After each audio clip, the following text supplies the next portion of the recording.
Okay, this is lesson 8, our last video lesson for this module, and it's 2 slides long. In this particular video lesson, we're going to talk about the prevention side of things, which is clearly a very important part of our job.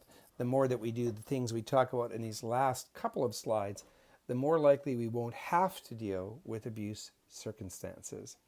Protecting clients means really going through a number of different steps on a routine basis. It's part of your duty of care to make sure you're doing these things all of the time. The first is to educate clients about their rights, their boundaries, and their avenues of recourse. This is a constant process of helping individuals to understand what they should expect from other people and what they can do if those things are not happening in their lives. So it is going to matter a great deal what the individual's developmental capability is. And you'll always have to assess to see whether or not your teaching and training is actually working. When you're working with little children, we might talk about things in a fairly simple way, like stranger danger, or say no and tell somebody. As we get older, we might start talking about concepts that are more involved, like consent and safe sex. So make sure that you're evolving as the person's developmental ability and their needs change. Create circumstances that allow for open and constant communication, making sure that you simply spend time with people, making sure that you're available and around them, that your approaches, going back to our counseling module, are non-judgmental, warm, respectful, and that you're creating that therapeutic relationship so that people will feel they can trust you. If people give you information about something that you suspect may be abuse or neglect, always take it seriously and act accordingly, as we've talked about, but don't overreact. For example, one of the most common things people do is get upset when young children ask them questions about sexuality or use the words that maybe are considered coarse in day-to-day society to describe what they understand. It's very important that we first behave in a way that is calm and poised when we're asked those questions. Developmentally, the research shows that when children ask us questions, it's the best indicator that they're ready for those answers.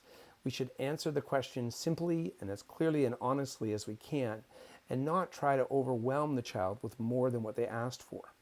And that information, going back to our first point, might make all the difference in them being respectful of other people and not causing abuse or neglect, and of recognizing that others may be doing that to them.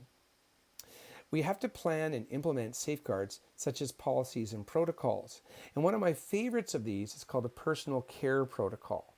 A personal care protocol is really just an individualized document, almost like a checklist, that says exactly the degree of intrusion and intervention and individual needs in a variety of areas. Their hygiene, their dress, their cleaning, their intrusion of their personal space. And these documents should get into the sort of detail of things like, does the person need you to turn their toothbrush on for them, or do they need you to actually brush their teeth? Do they need you to help them wash their hair by squirting some shampoo on their head before they go into the bathroom and are still dressed, or do they need you to actually go into the bathroom and actually do their hair? And even when we say that the more intrusive approach is necessary, it should stipulate the do's and don'ts for that person. And one of the most important things that should happen is that every 3 months, or at least every 6 months, we should be reviewing those documents and constantly looking at whether there are ways that we can help that person to be more independent or to have supports that are less intrusive. In other words, to try and gradually change those protocols so that less and less over time is needed from us and the person is doing more for themselves.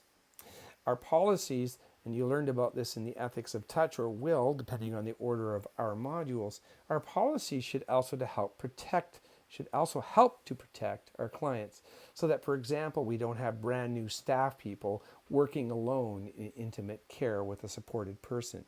And these policies and protocols should be reviewed routinely and reviewed not just to make sure that they're up to date and accurate, but also reviewed in circumstances like a staff meeting so that questions can be answered and consistency occurs.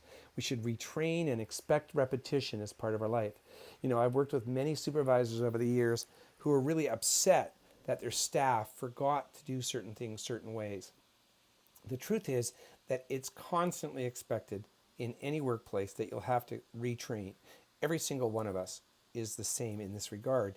We do not keep as sharp on our skills if we don't constantly go back and retrain on them.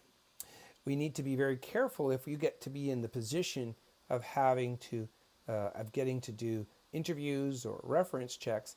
I take those things very, very seriously. For example, I don't believe in hiring people, and it's actually against the law to hire people before the criminal record check has been received.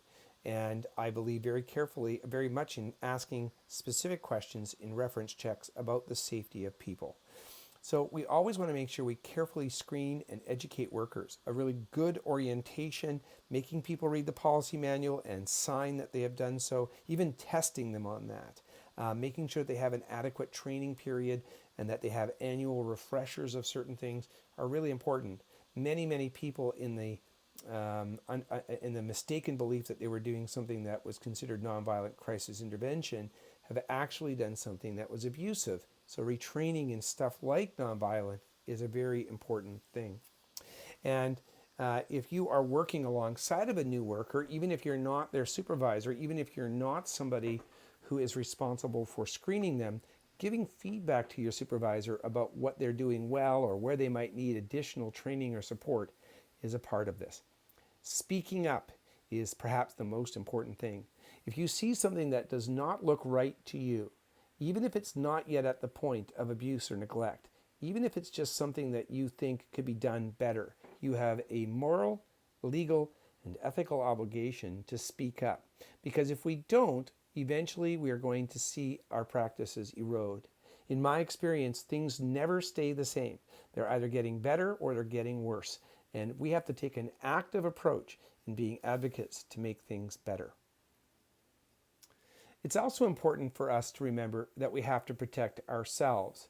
Sometimes we are in situations that we cannot get out of and that may be seen by the community or even by our coworkers as potentially being misinterpreted. For example, I've had to restrain individuals who are being violent or assaultive in the community. Or I've had to give a female a bath or help her with her menstrual care. Those are circumstances that are very outside of most people's social experience. They're going to look at you and wonder what's going on. And if they're really kind of conscientious citizens, they may come and ask you what's going on or may even report it. And that is something I never took offense to. I think it's really important for people to be advocates that way. But I also wanted to be really prepared. First of all, I wanted to avoid having that if I could happen, and I wanted to be prepared for it if it did. So wherever possible, I avoid behavior that may raise questions. And that can be anything that might be perceived as improper, even if I can explain myself. In other words, I should behave as though I am being videotaped, like those police who arrested Rodney King. I'm guessing if they had known they had been videotaped, they were being video recorded, they would not have handled that situation the same way. So I'll give you some examples of things that I might do to help alleviate questions. I mentioned earlier that I've had to do bathing with female clients. Well, even if the only people on staff are men, I would still like the practice of asking the individual who they choose to give their bath, because it's very unlikely they're going to choose somebody who's abusive. I might make sure that I talk to the person, even with the door closed for privacy. I might talk to the person in a way that's loud enough so that anybody walking by can tell that both of us are having a conversation that's pleasant, and therefore makes it very unlikely that something abusive is going on. And if there's ways that I can step in and out of that room safely, every time I have a chance to step out of that room, for even a few seconds, I would do that, because again, it makes it less likely I'm doing something inappropriate. So you should think always that way, giving opportunities for people to see what you're doing and to have fewer questions. Don't assume that other people agree with your approaches. Before you go doing things, it's really a good idea to have a conversation with your coworkers or even your supervisors and get approval first. Things like restraints or giving PRN medications or giving consequences can be high-risk activities for us as staff people. So check in with them and don't assume that people who are being quiet or silent don't have concerns. Sometimes they're going to go and tell an authority figure instead of talking to you. If people do give you feedback, listen to it. Oftentimes that feedback is just a little tip of the iceberg, and what might seem like a mild concern might be them telling you in a little way that they have a big concern. Wherever possible, get witnesses. So for example, I mentioned the circumstance where I've had to put restraint on individuals in a community setting. Having coworkers there who could describe why that was necessary and the safeguards that we used was a really important part of maintaining a protection for myself. And so was the next step, that we accurately and promptly documented what happened. But very soon as we got that individual home and safe, we completed an incident report and I contacted my supervisor. My witnesses and coworkers signed the document and corroborated what I had said. And nothing in the document was falsified. Even if I made a mistake, it was far better for me to be open and honest about mistakes. For example, let's say I put a restraint on somebody and we both fell over and got bruises. It'd be much better to explain what we did than for people to wonder about something else. So don't ever misrepresent or exaggerate or omit things from a report because you're afraid you'll get in trouble. That will backfire.